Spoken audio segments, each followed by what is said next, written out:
Hello, Yeti Boat, and welcome to your deck review. For those of you joining us for the first time on YouTube, this is a series where I, Maldhound, a known hater and denier of all things fun and Commander, will calmly and politely review your deck's PP. Your PP being your premise and your practicum.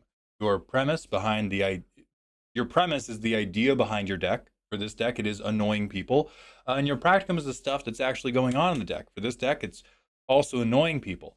We're going to spend a little bit of time talking about this deck builder's idea, what they ideally want to have happen, if they'll have to make any compromises on that to play in the bracket that they want to be in. And then we'll look at the stuff in the 99, see if there's anything we can improve there. So this is Eluge, no muss, no fuss, no special tricks. We would like to play Eluge and utilize Eluge's cost reduction to cast a bunch of wildly expensive blue spells. Eluge puts a flood counter on a land whenever you enter or attack, makes it an island. And then the first instant or sorcery you cast each turn costs blue or one colorless less to cast for each land you control with a flood counter on it. So the fact that this can pay for pips, fucking insane. Really, really fucking good. Um, Lets you do a lot of tempo stuff on other people's turns for free, because after you've had a luge around for one turn, 2 mana counterspell free every turn. 2 mana impulse free every turn, and it only gets crazier from there.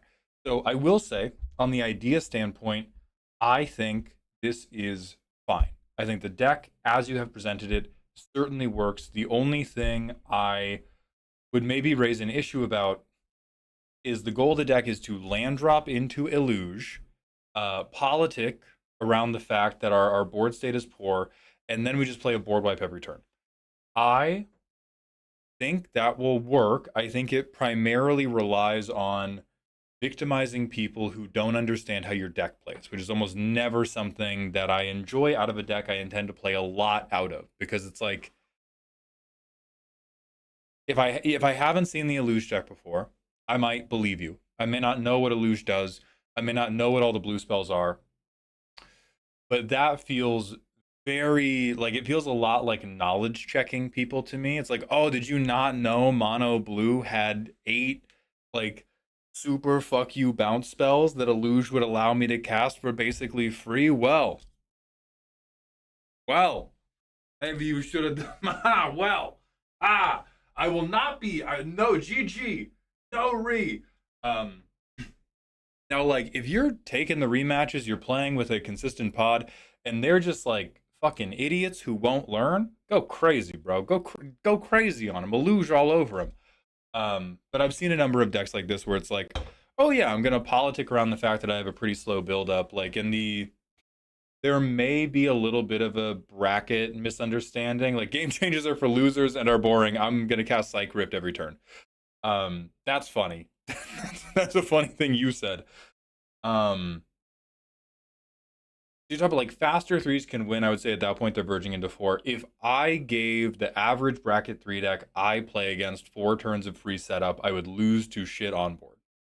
Not like that turn, not immediately, um, but that assessment of where we are placed in bracket three and how close we are to bracket four, I do think betrays a little bit that you may also just be playing against like bracket twos that have game changers in.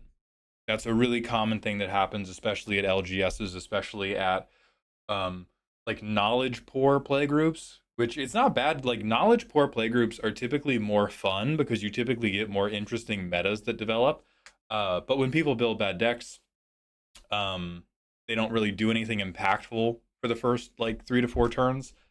Decks like these tend to look a lot better. So in the deck itself, we have crazy fucking draw.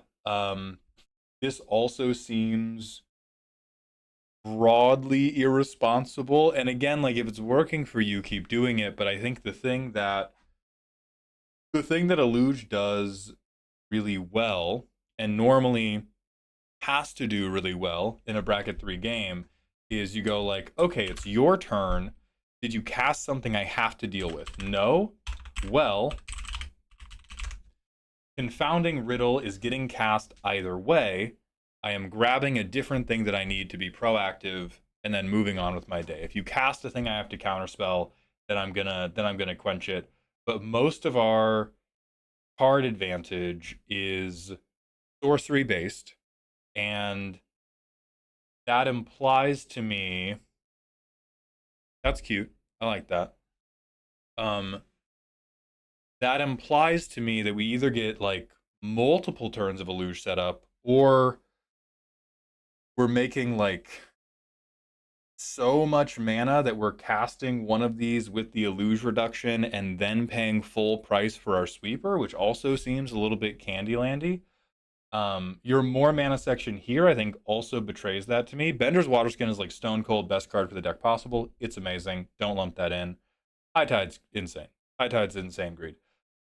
Cage Sun, also pretty insane greed. Like I don't doubt that it works when you stick it, but also at the point where you are playing a thing that doesn't benefit from Eluge's cost reduction to a 6 mana doubler, like anything. You can play anything, bro. You can play anything at that point. Um, I'm down with Thought Vessel. It's a little tough because Eluge has 3 blue pips, but it does feel like if you were going to play something early, the only meaningful things to play early would be like ramp to get Eluge out faster. Now, your version of the deck, you may not want to get Eluge out faster because you are attempting to prey on people's misassessment of your board state. You're attempting to go like, well, Eluge isn't coming out until turn 4. You really don't have to worry about me. So I'm not going to do my normal thing and be like, play 10 2 mana rocks. One, because I do not think there exists enough 2 mana ramp to comfortably guarantee your pips. And two, I don't even think it's like that big of a priority for us to get all these pips, or sorry, for us to get Eluge out as quickly as possible. So actual sweeper, these all make sense. Highly annoying, but they all make sense. We have good counter spells, gooder counter spells, and then we're eventually gonna win because we're eventually gonna overrun the board. I like this is all fine. It's all fine. I despise you as a person. I despise you as a person. But like Mystic Confluence, great. Cryptic Command, great. I really like ones that are gonna give us um other value rather than just countering the spell. Another thing that like betrays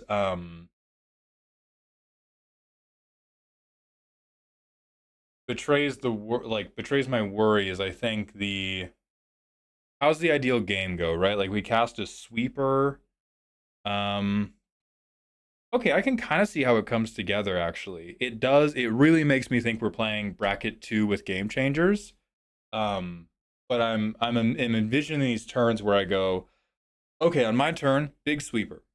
I pass to you guys. Each of you try to cast your best thing. I counterspell it from each of you. Let's say I'm up to 4 flood counters. That's not really that ridiculous. I'm up to 4 flood counters. So I go counterspell, counterspell, counterspell. Back to my turn. I cast a wildly expensive card draw spell. Hope to draw back into my other counterspells. Counterspell, counterspell, counterspell. And then at this point, I hopefully have one of these guys out, and I leverage all those counterspells into winning the game. That seems pretty good. Um, and again, I don't know your play group, but like, wow, does that hurt to play on turn 2? But we just really like we do a lot of nothing in turns where like if I did this into my girlfriend's bracket 3 decks, I would be like, I've lost the game. The game is totally fucked. Even if I because if I just bounce their stuff,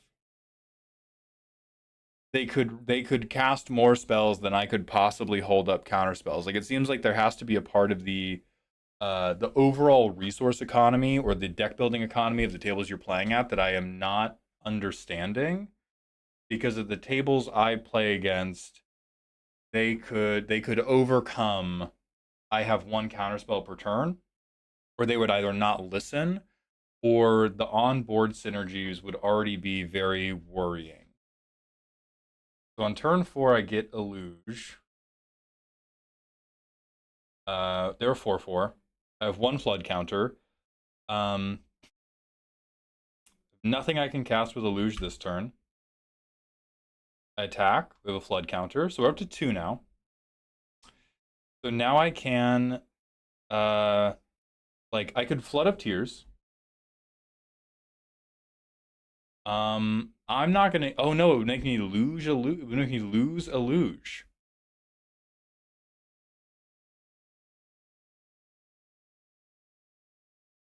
We have a legendary, so we don't want to do this spell. Um, I mean, I could bribery somebody because I can bribery for 3 mana. So I bribery somebody. I get their best. I get their best creature, and then on somebody else's turn, I do a free arcane denial just to do it. I would draw a card on someone else's turn, and then this is down to 1 mana. Yeah, 1 mana, draw a card on someone else's turn. We make it back to my turn.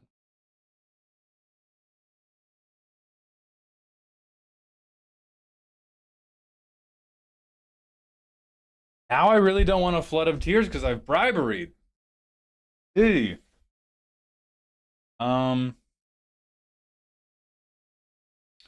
I mean, Dika's got to go pretty crazy. But if we Dika, we lose access to every big spell we want to cast because we can't accelerate flood counters that quickly. Like we're up to 3 flood counters now. So Mystic Confluence is 2 mana, so we would have to Dika and then convince them to take another turn off at this point. But we can Waterbending Scroll for free. So I would probably do that on my turn, and then we're stocking up for free. And that thing we just did, the free stock up, is what I expect out of Eluge decks. Like I expect Eluge decks to be playing a mostly like 2 to 4 mana. Hey, I'm gonna like stick a finger in your mouth and bother you spells, and stuff like stock up, stuff like consult the star charts that will just refill their hands. So I'm like, fuck, their hands never empty. I always have to respect something. Stock up lets me put 2 in. Need Shark Typhoon. I guess I'll take my next land drop.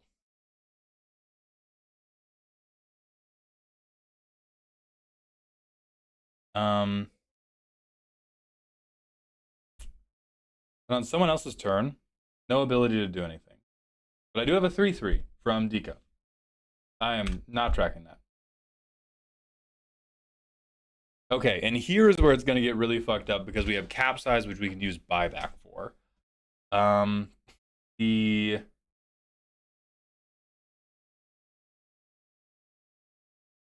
I don't even want to cast Cage Sun because it doesn't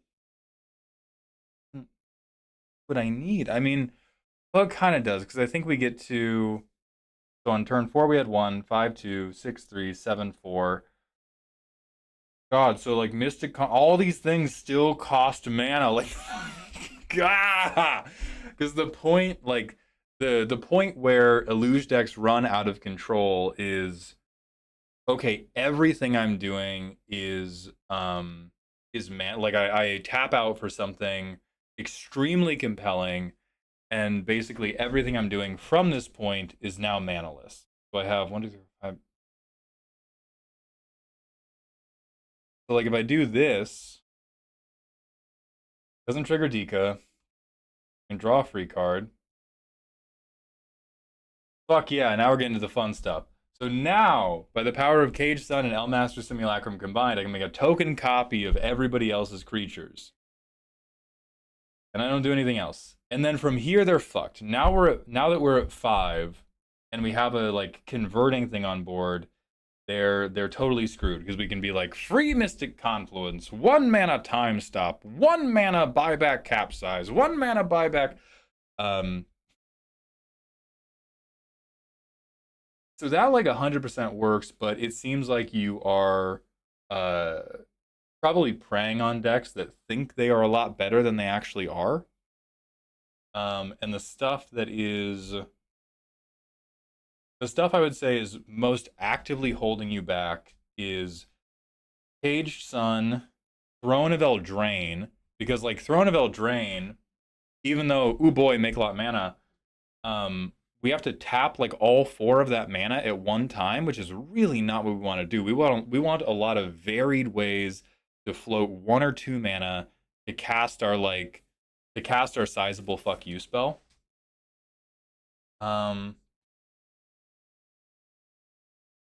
I don't really trust this like heavy and expensive counterspell package outside of some of them. I trust Cryptic Command, I trust Confluence, I trust Sublime Epiphany, primarily because they're giving us the opportunity to refill our hand or deal with things that are already on the board at instant speed. I think the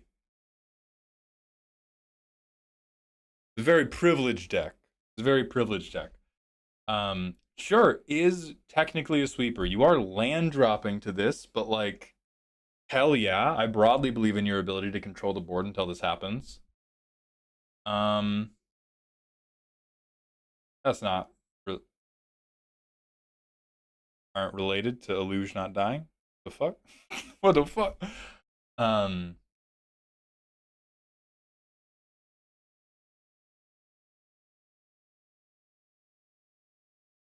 and then I think we're a bit low on ways to win, but Eluge decks can be really low on ways to win because you have so many ways to work through your deck.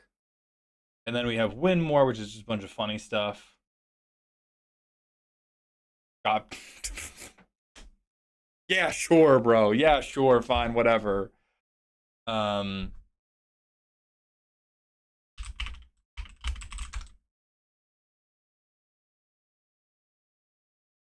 nah, you wouldn't want to play this because you only care about one big one every turn. I was just thinking of other flash enablers. Um, Inkwell Leviathan makes the least, like Inkwell and Stormtide. These make the least sense to me because we are still very, very limited on how much mana we are producing, and there is just so much fuckery we can do in the land of blue instants and sorceries. But overall, the deck seems solid for what you have described. I can't take much issue with it, but I think the things that are too greedy by half are Cage Sun, Extra Planar Lens, unironically, because you really don't want to be exiling the lands you control. High Tide, Throne of Eldraine, these two guys, Glen Elendra's Answer, um,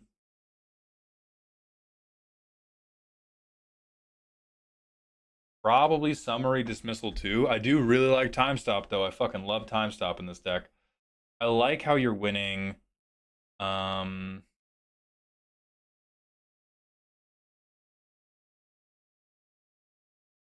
I do not like how often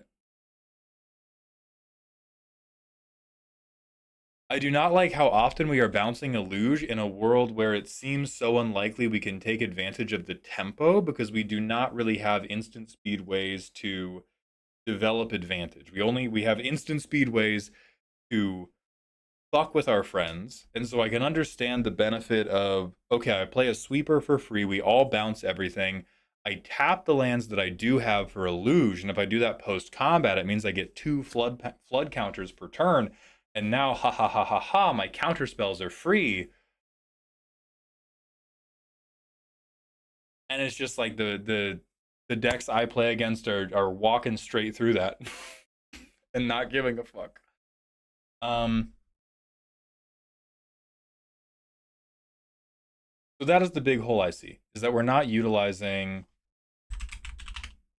nearly enough stuff that can be played on our opponent's turns to draw a medium amount of cards to solve a medium amount of problems.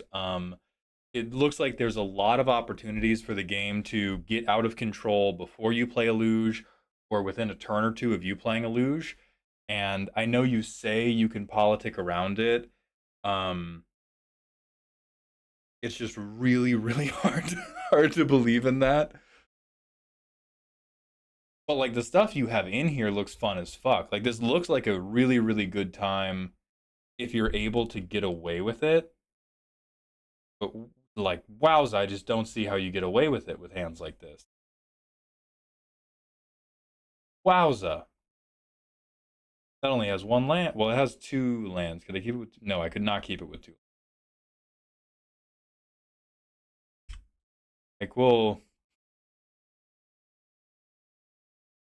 nope. Absolutely not. Um,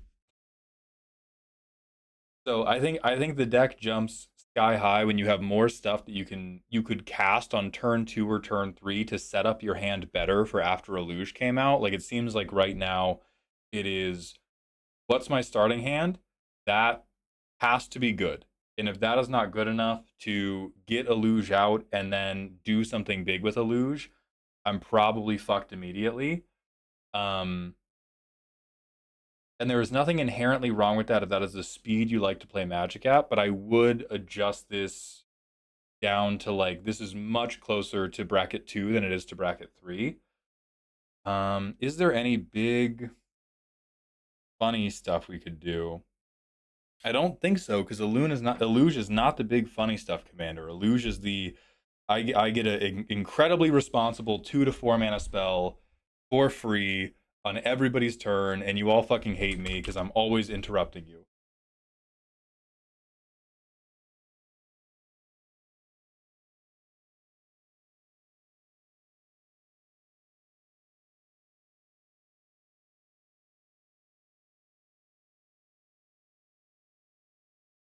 I do really like the capsize plan. Is there anything that's going to care about our graveyard?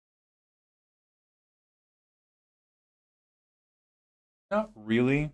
And I think we have a lot of the big we have a lot of the big theft spells already. Right, we have Blue Sun's Twilight, we have Blatant Thievery.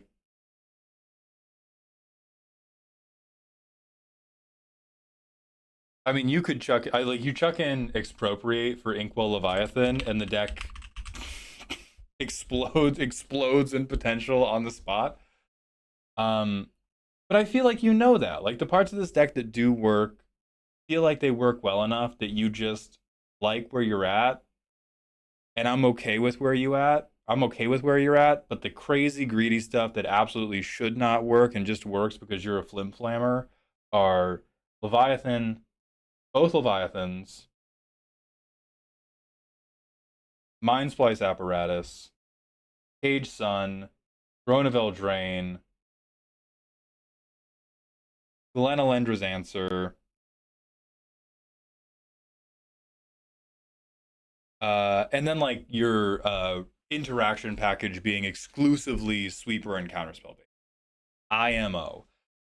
And if you wanted to change those things for responsible things, I would be looking for 2 to 4 mana blue instants that could remove individual threats or um or refill my hand. Because the 2 and 3 mana ones help you smooth out hands pre-eluge. You could do a lot of stuff that was like if you wanted to Eluge max and protect Eluge, there's stuff like Blur. The hardest part about this one is that it doesn't work the turn Eluge comes down. But there's a lot of like really annoying instant speed stuff you can do that I think we're leaving on the table in favor of being like, I've lied blatantly about what will happen if you let me keep Eluge on the field, and now, Mr. Bond, I expect you to bounce on it crazy style, which is funny. So I wish you the best. I know this is light on suggestions, but it feels like every failing was a labor of love and not a misunderstanding of what cards do what. So if anybody does play an Eluge deck and has a fun card that I have not identified, please let me know. Otherwise, I wish you the best, and I do hope that this helps.